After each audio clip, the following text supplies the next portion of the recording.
sister networks that maybe there will be a bridge to, so that Hive posters can interact totally. with them at some point? Totally. Interoperability is coming in a very, very big way.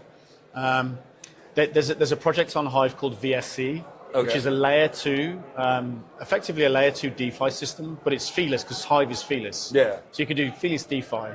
But what they've figured out is a lot of the other chains, they're trying to build their own layer 2s and they're trying to get all of the transactions onto their own chains.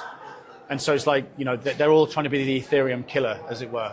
But VSC isn't trying to do that. What VSC's done is it allows you to take any wallet and any currency outside of that wallet. So you could take, say, Ethereum, right, on a MetaMask wallet, and you can move Solana assets on Solana without having a Solana wallet, right? So it means you can move any currency with any wallet, right? So it means that you start to get this kind of chain agnosticism, where it's like, I don't care what chain I'm on, I don't care what wallet I'm using, I can move any I just want to use the tool to do what I need to do. Yeah. So what does that mean? It means that, for example, you could integrate VSC into an app, and now you've got access to all the tokens on that app without having to integrate every single blockchain, right?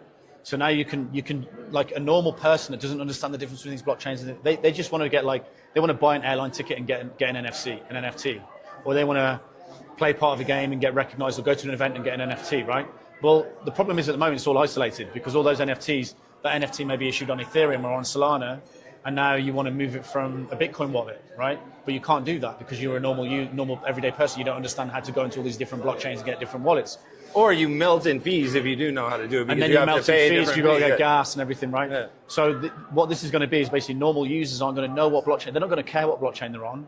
They're going to be moving NFTs around and tokens around from one wallet that they prefer to use, that they can just log into the front ends of. And that's the future we're going into, right? So you just log in with any wallet and you can move any asset on any chain, right?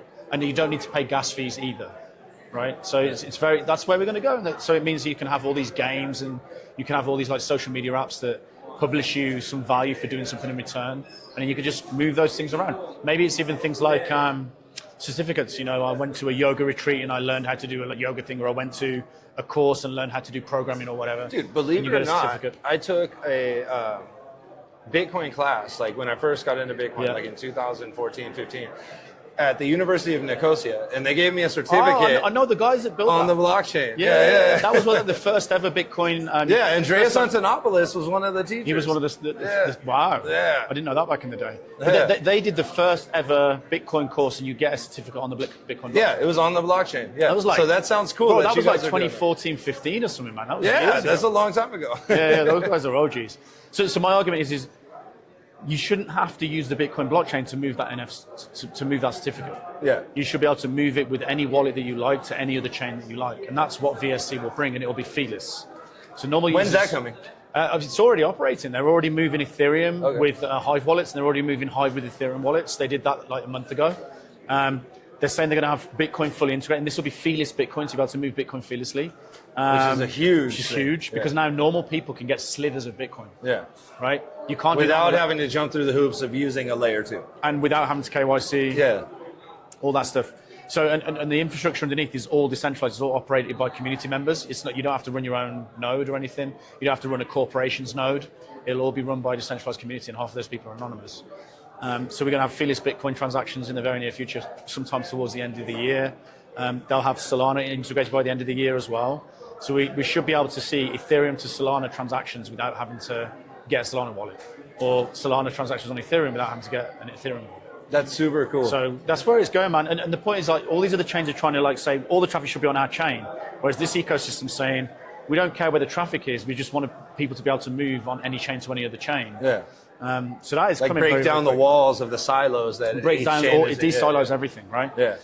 So that's very, very, very exciting. I think that's coming very, very soon. That is super exciting. What was the point? What was the point of me telling you that though? Like, you asked me a question about social media. Oh, the difference between all these different sister chains. Yeah, like, so, how do you see them? Do you... Right. So coming back to the question that you made, it's like I see them all as being part of this decentralized social media thing.